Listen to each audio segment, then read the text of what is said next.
안녕하세요. 이번 시간에는 우리 2020년도 제18회 사회복지조사론 교과목이죠. 기출문제 풀이 시간 갖도록 하겠습니다. 자, 선생님들 본격적인 문제 들어가기에 앞서서 혹시 지금 먼저 풀어보신 수험생분들이시라면 문제 어떠세요? 공부하고 이제 풀어보셨으면 17회하고는 좀 분위기가 좀 바뀐 거 아실 수 있을 텐데요. 일단은 예전에 우리 교재 기준으로 2챕터에 해당하는 주요 개념이라던가 이론이라던가 이런 부분에서 역시나 가장 많은 문항들이 출제가 되었었고요. 그 주로 개론적인 내용을 담은 그 1챕터 부분 있잖아요. 인식론이라든가 조사윤리라든가 뭐 조사 과정 절차 이런 것과 관련돼서 17회에서는 조금 비중이 적게 나왔었거든요. 그러던 것이 이번 18회에서는 다시 비중이 좀 높아진 것을 알 수 있습니다. 그래서 좀 더 이제 결과적인 내용을 말씀을 드리면 18회에서는 좀 챕터별로 고르게 좀 비교적 나온 것을 선생님들 감안하시고 이제 다음 19회 내용 준비하시면서 보시면 되겠습니다. 자, 저랑 구체적으로 하나하나 풀어보실 텐데요. 일단 첫 번째, 조사 설계에 반드시 포함되어야 할 내용이 아닌 것은 하고 되어 있습니다. 이 부분은 1챕터에 제가 좀 전에 말씀드린 개론적인 부분과 관련된 것이에요. 그래서 우리가 사회조사를 수행한다라고 했을 때 그런 일련의 프로세스들이 있죠. 그런 부분을 다 이 학습자가 알고 있는가를 확인하는 문항이라고 할 수 있겠습니다. 자, 조사를 설계한다, 리서치를 디자인한다 라고 하는 것은 이런 내용인 거죠. 우리가 누구에게 조사를 할지, 어떤 방식으로 조사를 할지, 이거 뭐 인터뷰를 할 수도 있고 설문지를 할 수도 있잖아요. 그 다음에 얼마나 많은 사람에게 할 건지, 우리가 설문지를 돌린다라고 하면 100명한테 할 건지, 500명에게 할 건지, 1000명에게 할 건지 이런 규모를 정리하는 거, 뭐 이런 부분도 해당이 되고요. 그 다음에 어떻게 이제 어떤 프로세스로 조사를 할지와 관련된 구체적인 이제 계획이 나와야 하는 것이 바로 조사 설계라고 하겠습니다. 자, 1번 볼게요. 이거 이제 어느 정도 아시고 보면 구체적인 자료 수집 방법. 예, 맞아요. 좀 전에 제가 설명드렸던 내용이죠. 모집단과 표집 방법. 예, 어떤 이것과 관련해서 모집단은 누구인지, 표집은 어떤 식으로 할 건지와 관련된 거 당연히 리서치 디자인 과정에 들어가야 하는 부분입니다. 자료를 분석하는 절차와 방법 당연하죠. 이 자료를 수집하는 이유는 이걸 분석하기 위한 것이잖아요. 당연히 디자인 과정에서 들어가야 하는 부분이겠습니다. 보기 4번 볼게요. 연구 문제의 의의와 조사의 필요성. 약간 분위기 다르죠. 지금 4번이 틀렸어요. 이거는 조사 설계 과정에서 가는 것이 아니라 그 이전에 정리가 되어야 하는 부분입니다. 자, 이 연구 문제가 어떤 의의를 가지고 있고, 그래서 이 연구가 왜 필요하고, 그런 의미를 갖는 그 과정이 정리가 되지 않고, 그래서 연구자가 자신 있게 대답할 수 없다면 디자인 과정까지 갈 수도 없어요.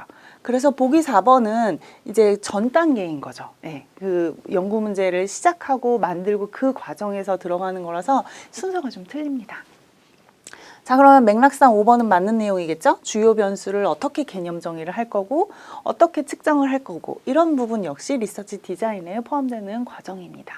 선생님들 이 지금 이번에는 조사 설계라는 특정 단계가 나왔지만 조사를 하는 그 구체적인 이 프로세스들이 있잖아요. 이거는 거의 매해 나오는 좀 비교적 일관된 그 기출 문제이기 때문에 꼭 정리하시고 넘어가시기를 부탁드릴게요. 자, 27번은 가설 문제가 나왔어요. 연가설하고 되어 있는데요. 연가설에 관한 설명으로 옳은 것은 하고 되어 있죠.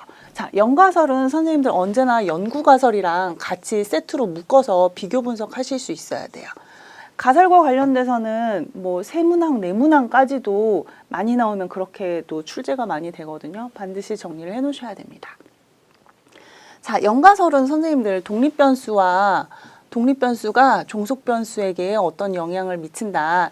이 둘 간의 관계가 있다. 뭐 이런 일관적인 패턴이 있다라고 얘기를 하는데 이게 이제 연구가설인 거죠. 보통 연구자가 이걸 나 꼭 이번 사회조사에서 해보고 싶어 라고 하는 연구가설이라면 연가설은 이 두 개의 관련성은 어떤 뭐 의미 있는 관련성이 아니라 우연에 의해서 그냥 일어난 일일 뿐이야 라고 하는 게 연가설입니다. 자, 이거 아시고 이제 문항을 볼게요. 보기 1번입니다. 변수 간의 관계가 존재한다는 가설이다. 이거는 연구 가설에 대한 내용이에요. 그렇죠? 지금 좀 전에 말씀드린. 자, 2번 변수 간 관계 없음이, 그죠? 변수 간의 관계가 없다라고 하는 내용은 맞는데요. 그게 검증된 가설은 아니에요.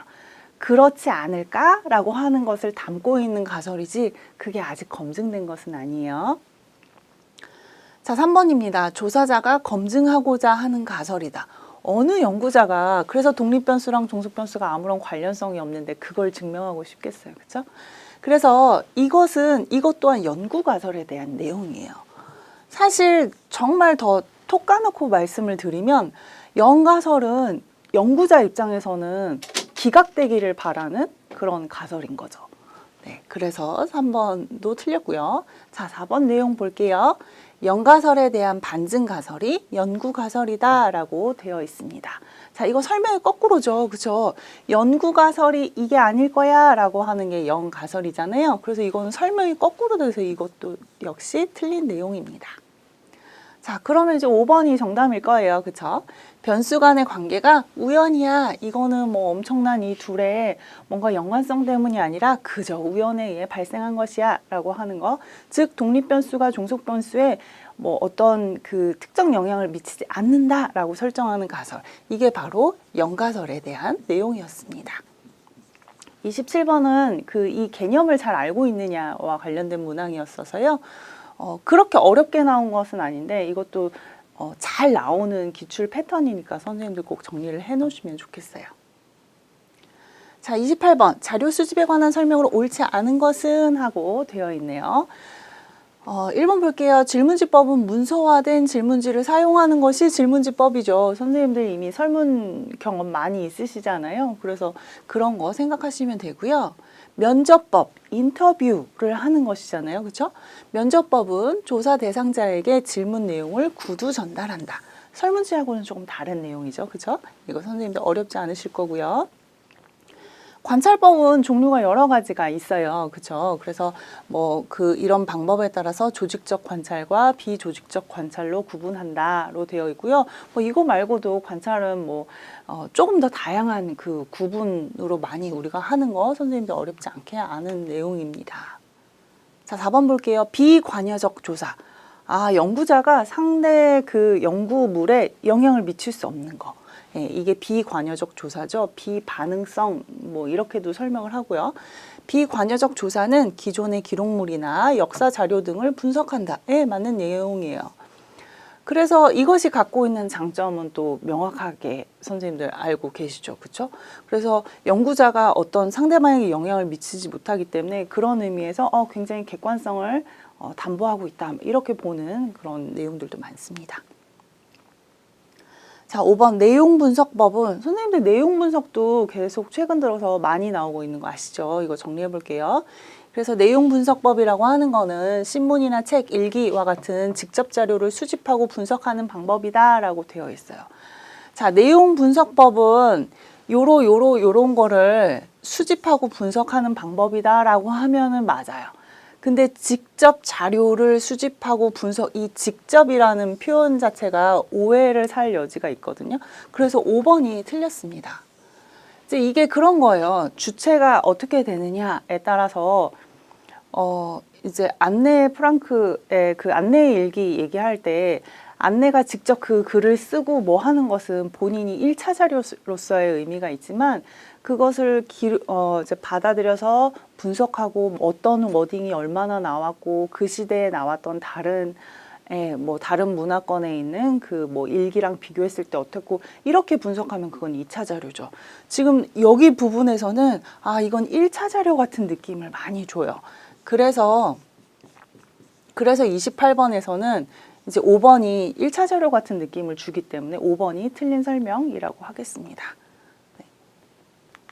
자, 29번 넘어가 볼게요. 후기 실증주의 과학 철학에 관한 설명으로 옳은 것은 하고 되어 있습니다. 선생님들 이게 지금 인식론과 관련된 부분이에요. 그렇죠? 인식론은 보통 한 문항 정도 출제가 됐는데 최근 들어서 조금 그래도 안 나올 때도 좀 있었거든요. 그런데 이번 18회에서는 후기 실증주의가 나왔죠. 자, 볼게요. 실증주의가 주장하는 연역주의에 대한 대안이다 라고 되어 있습니다. 자, 실증주의에 대한 대안으로서 후기 실증주의가 나온 것은 맞아요. 그건 맞는데요. 면역주의의 대안이다. 이 부분이 틀렸다라고 하는 것이고요. 자, 관찰 대상이 인간과 무관하게 존재할 수 있다라고 본다라고 되어 있습니다. 이거 틀렸어요. 실증주의에서는 객관적 실제에 대해서 굉장히 탐닉하는 그런 모습이 있었어요. 그래서 현상의 원인을 객관적으로 다 측정이 가능하다. 뭐든지 다 검증할 수 있다. 실증이라고 하는 용어 자체가 그렇죠. 그래서 실증주의는 좀 그쪽 한쪽으로 좀 몰리는 그런 현상이 있었죠. 근데 후기 실증주의, 선생님들 뭐 꼭 이게 조사론 과목이 아니라 하더라도 뭔가 용어가 살짝 바뀌면 사람들의 패러다임이 바뀐 것을 의미하죠. 후기 실증주의에서는 실증주의에서 했던 그런 내용을 완전히 막 근본적으로 부정하는 것은 아니에요. 그러면 후기라는 말을 붙이지 않고 다른 말을 썼겠죠. 그것도 당연히 중요하지만 양적 검증이 중요한 만큼 어떤 현상학적이고 이런 철학적인 담론을 통해서 우리가 해석하는 건 역시 중요하지 않을까라고 하는 이런 반성도 함께 덧붙여져 있다라고 하는 게 중요합니다. 그런 맥락에서 본다면 과학은 우리가 예전에 생각하는 것처럼 뭔가 숫자로 계량화하고 수량화하고 이런 거, 그 다음에 절대적인 것 이런 것뿐만이 아니라 좀 더 잠정적인 거, 확률적인 거, 과학의 속성은 그런 것일 거야 라고 보는 게 후기 실증주의인 거죠. 그래서 3번의 내용이 딱 맞는 내용이에요. 네, 그래서 여기 29번에서는 3번이 정답이고요. 4번과 5번은 틀린 내용이겠죠? 그죠? 볼게요. 관찰의 이론 의존성을 부인한다. 네, 뭐 좀 이상한 표현이고요. 과학은 혁명적으로 변화한다고 본다. 이거는 쿤 얘기잖아요. 그래서 그 패러다임 시프트 얘기하면서 했던 거고요. 후기 실증주의 과학 철학하고는 관계가 없는 내용으로 우리가 정리해 볼 수 있겠습니다. 자, 이제 30번 볼까요? 30번은 변수에 대한 질문이에요. 변수도 참 문제 내기가 좋아요. 일단 개념들이 많이 나오면 출제자 입장에서는 문제 제출하는 이제 만드는 게 훨씬 더 쉬운 거죠. 17회에서도 변수는 3문항, 4문항 정도 꼴로 나왔었고요. 이번에도 변수가 여러 문항 선생님들 눈에 띄실 겁니다. 일단 지금 첫 번째 변수 문제는 30번에서 등장을 하고 있어요. 자, 이거는 보통 사례 제시형으로 나오죠. 그래서 그 사례를 보고 이게 독립이고 이게 종속이고 뭐 그다음에 매개니 조절 변수니 이런 그 사이사이에 양념들이 들어가죠. 자, 일단 볼게요. 가정 폭력이 피해 여성의 우울증에 미치는 영향은 이미 독립 변수와 종속 변수 선생님들 아시겠죠? 자, 가정 폭력이 가정 폭력 이게 지금 독립 변수예요. 우리가 보통 X변수라고 얘기를 하는 거죠. 그래서 가폭이 여성의 우울증에 미치는 영향은 지금 이렇게 딱 벌써 선생님들 이거 그리실 수 있죠? 이거는 우울증은 그래서 종속변수가 되고 있어요. 소위 얘기하는 Y변수. 그래서 가폭이 우울증에 미치는 영향은 여성이 맺고 있는 사회적 네트워크의 수준에 따라서 달라진다. X가 Y에 미치는 영향이 뭐에 의해서 방향성이 바뀌거나 강도가 달라진다. 조절된다 라고 하는 거잖아요. 그래서 여기가 이제 조절 변수가 있다는 거예요. 그 조절 변수는 사회적 네트워크 수준이래요. 그래서 이게 이제 조절 변수가 되는 거죠. 네, 그래서 여기까지는 정리가 됐고요. 이 연구에서 존재하지 않는 변수는 하고 되어 있습니다. 자, 독립 변수, 가정폭력. 이거 나와 있고요. 자, 매개 변수. 여기 매개 변수는 없어요. 그죠? 지금 보시기에 매개 변수는 안 보이는데 일단 여기 이제 물음표로 남겨놓고요. 종속 변수. 이건 여성의 우울증이잖아요. 그죠? 있고요. 조절 변수. 선생님들 지금 여기 있었잖아요. 여성이 맺고 있는 사회적 네트워크의 수준이 조절 변수죠. 자, 내생 변수라고 되어 있습니다. 자, 내생 변수는 이런 거예요. 다른 변수에 영향을 받는 변수. 이게 내생 변수예요. 지금 다른 변수들에 의해서 영향을 받는 변수는 우울증이라고 하는 종속 변수에 대한 내용이에요. 그래서 내생 변수는 이게 사실 내생 변수랑 종속 변수가 지금 같은 경우죠. 그렇게 되어 있다. 그래서 이 연구에서 존재하지 않는 변수는 바로 2번 매개 변수입니다. 매개 변수랑 조절 변수랑 헷갈리시는 분들 많이 있는데요. 그건 꼭 교재 통해서 다시 한번 정리해 보세요. 요런 식의 이거에 의해서 내용이 바뀌는 거. 방향성이 바뀌거나 강도가 조절되거나 하는 것이 바로 조절 변수인 거 다시 한번 정리해 드릴게요. 자, 31번입니다. 연구윤리에 부합하는 사회복지조사로 옳은 것은 17회에서는 이게 안 나왔어요. 그래서 연구윤리는 늘 한 문항씩 나왔는데 웬일로 17회에서 안 나오더니 18회에서 다시 등장을 했습니다. 이것 또한 개론적인 내용을 담은 우리 교재 기준에서는 1챕터에 있는 내용이니까 선생님들 한번 어렵지 않으니까 이런 문제는 틀리면 아깝잖아요. 그렇죠? 자, 1번. 연구 참여자가 평소와 다른 행동을 하지 않도록. 이거는 중요하죠. 그죠? 이게 반응성, 뭐 그런 관여적, 비관여적 이런 거를 지금 추구하려고 그러는 것 같아요. 그걸 하지 않도록. 여기까지는 의도는 알겠어요. 근데 문제는 이제 이 뒤에예요. 연구자의 신분을 숨기고 자료를 수집하였다. 분위기상 이러면 안 될 것 같죠?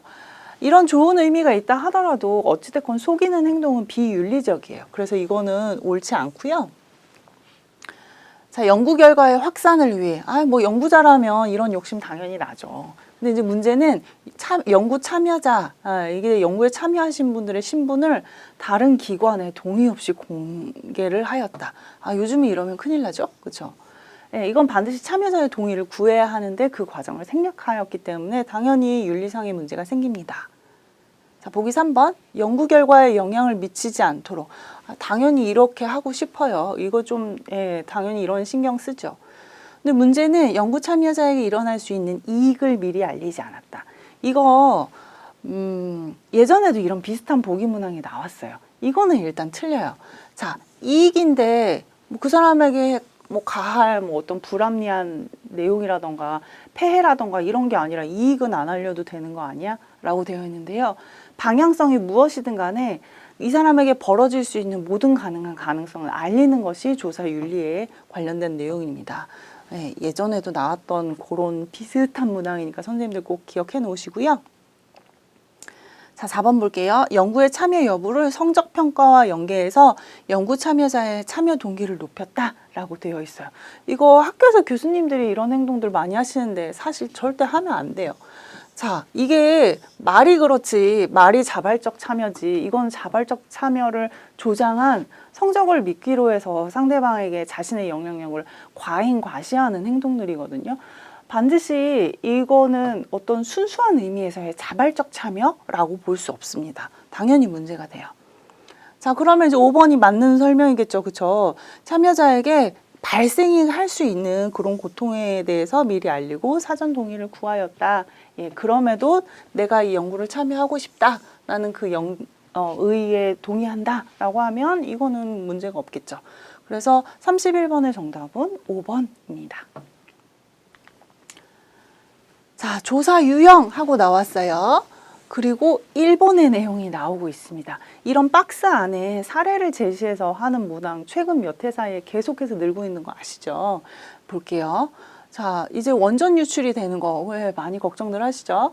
이것들이 이제 지역 주민의 삶에 어떠한 변화를 미치는지 이제 알고 싶은 거예요. 하고 싶은데 관련 자료들이 없는 거죠. 그럴 때 이때 유용한 조사 유형은 무엇이냐라고 되어 있습니다. 평가적 연구부터 척도 개발 연구 이렇게 나와 있는데요. 이거는 너무 명확하게 4번이에요. 탐색적 연구. 탐색적 연구는 뭔가 없는 상황에서, 그러니까 참고할 만한 기존 자료가 없는 상황에서 우리가 하는 방법인 거죠. 예를 들면 지역사회 욕구조사라고 하는 것도 참고할 만한 어떤 레퍼런스가 없을 때 사람들에게 그냥 지나가는 사람들에게 인터뷰도 해보고 아니면 질문지도 뿌려보고 하는 것들과 관련된 것들이에요. 그래서 32번의 정답은 4번 선생님도 쉽게 고르실 수 있을 것으로 보입니다. 자, 33번 볼게요. 가설에 관한 설명으로 옳은 것을 모두 고른 것은 되어 있어요. 17회에도 가설 설명은 그 문항이 많이 나왔었죠. 볼게요. 이론적 배경을 가져야 한다라고 되어 있어요. 자, 뭐뭐 카더라 하는 거, 이른바 카더라 통신. 가설은 그러면 안 돼요. 그냥 왠지 그럴 것 같아서. 이건 가설이 아니에요. 가설은 반드시 이론에서 도출되어야 합니다. 자, 니은 변수 간의 관계를 가정한 문장이다.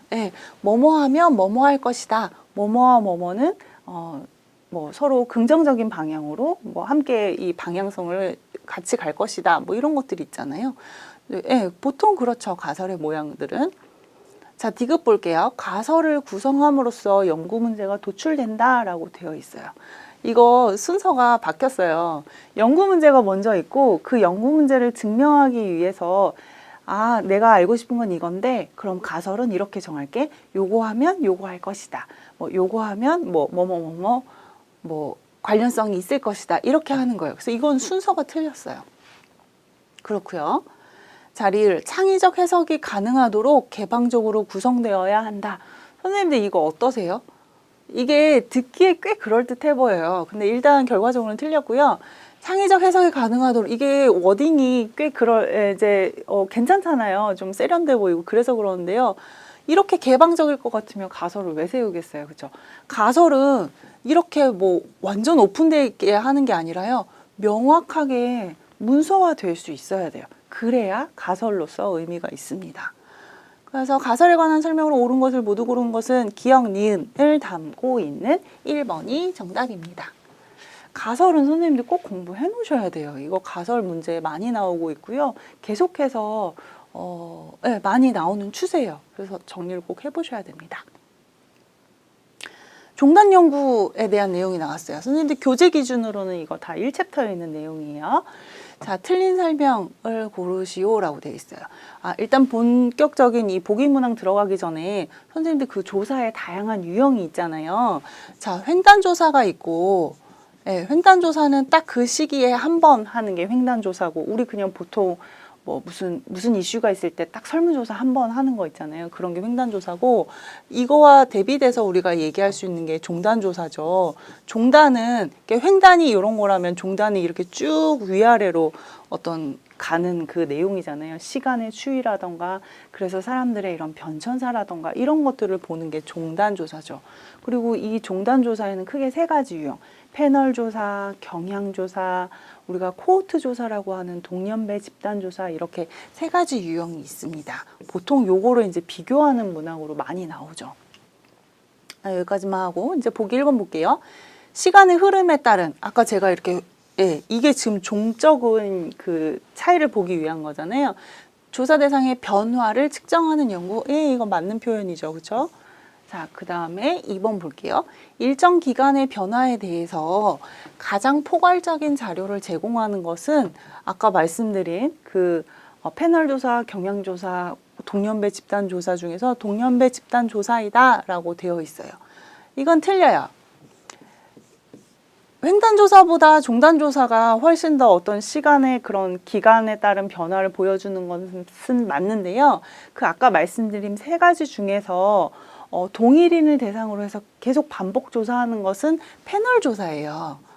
그래서 이렇게까지 뭐 포괄적인 많은 내용을 한다라고 하면 종단 조사 내에서도 요것보다는 패널 자료다라고 되어 있는 거죠. 자, 그러면 막간 내용에서 좀 정리를 하면 패널 조사는 돈이 많이 들겠죠. 그죠? 그래서 그 사람들이 우리나라는 또 이주도 많이 한단 말이에요. 그러면 이사 가면 또 이사 가는 집까지 찾아가서 이 사람들을 관리하고 추적하고 이렇게 해야 된단 말이에요. 그래서 돈이 많이 드는 거다라고 하는 거 볼게요. 자, 바로 3번이 나왔네요. 네. 그래서 이런 문제 때문에 돈 많이 들죠. 아유, 당연하죠. 예, 당연합니다. 자, 일정 주기별 인구 변화에 대한 조사는 경향 연구이다. 예, 맞아요. 그래서 옛날에는 이랬는데 요즘 젊은이들의 생각은 이렇게 변했다라고 하는 것들도 마찬가지죠. 자, 동년배 집단 연구는 언제나 동일한 대상을 조사하는 것은 아니에요. 제가 아까 말씀드린 대로 그 여러 종단 조사 중에 항상 같은 사람을 대상으로 하는 것은 뭐다? 선생님들, 패널 조사가 그렇다라고 우리 정리했습니다. 34번 요런 정도 수준으로 지금까지 늘 나왔어요. 선생님들 이거 꼭 정리해 놓으시고요. 자, 35번 가볼게요. 이번에는 연구 설계. 이게 지금 그 설계와 관련된 그런 내용이잖아요. 자, 옳지 않은 것은 하고 되어 있습니다. 자, 그렇다면 이게 어떤 설계인지를 좀 봐야 되겠는데요. 어떤 노인복지관에 이런 그 자원봉사자 40명을 대상으로 한대요. 근데 무작위, 네, 이거는 중요하네요. 무작위 배치를 했다라고 하는 거고요. 두 집단으로 나누었대요. 이 두 집단을 왜 나눴을까요? 자, 이러면은 하나는 이제 그 실험 집단일 것이고, 네, 하나는 실험 집단, 하나는 통제 집단으로 구분을 했겠죠, 그렇죠? 그래야지 비교를 할 수 있으니까요. 이렇게 구분을 했대요. 그 다음에 이 두 집단에게 사전 검사를 했나요? 여기 워딩상으로는 그런 표현은 없어요. 사전 검사는 안 했어요. 아, 그러면 사전 검사는 뺐네. 그러면 사후 검사는 했는지 볼게요. 10주 후에 두 집단 간의 자원봉사 만족도를 비교 분석하였다. 네, 사후 검사는 했어요. 자, 웬만한 많은 것들을 다 충족시키고 있어요. 그러면 이 설계와 관련돼서 순수 실험 설계 중에 하나겠구나. 이제 선생님들 아셔야 되고, 그 중에서 순수 집단 그 설계에서 사전 검사를 안 했잖아요, 선생님들. 그래서 여기에서는 뭐냐면 통제 집단 사후 검사 설계라는 것을 알 수 있습니다. 통제 집단 사후 검사 설계. 이거 어렵게 나오면 진짜 어려운데 이번에는 좀 쉽게 나온 편인 것 같아요. 예, 그래서 무작위 할당이니 뭐니 이건 다 보셨죠? 자, 그러면 우리가 이제 이게 어떤 검사인지를 알았어요. 그러면 여기에 관한 설명으로 옳지 않은 것을 볼게요. 자, 사전조사 안 했잖아요. 그죠? 그러니까 내적 타당도를 저해하지 않는다. 예, 올바른 설명이고요. 무작위, 예, 처음에 40명 무작위로 골라서 20명, 20명씩 나눴다고 그랬잖아요. 예, 맞아요. 내적 타당도에 조금 문제가 없겠죠. 자, 3번 볼게요. 통제 집단을 확보하기 어려울 때 사용할 수 있는 설계이다. 아니, 여기 지금 실험 집단하고 통제 집단 나눴잖아요. 그쵸? 이거는 그래서 틀린 설명이죠. 4번 볼까요? 사전 검사를 하지 않아도 집단 간 차이를, 예, 이게 무작위로 나눴기 때문에 그렇죠. 통제 집단 전후 비교에 비해서 설계가 간단해서 사회조사에서 많이 활용된다. 네, 맞아요. 아까 통제 집단 사전 사후 검사 설계보다는 조금 더 간편해요. 하나 그 내용이 줄어들었기 때문에. 그래서 35번은 3번으로 선생님들 쉽게 고르실 수 있을 것 같아요. 비교적 쉽게 나온 편이에요. 네.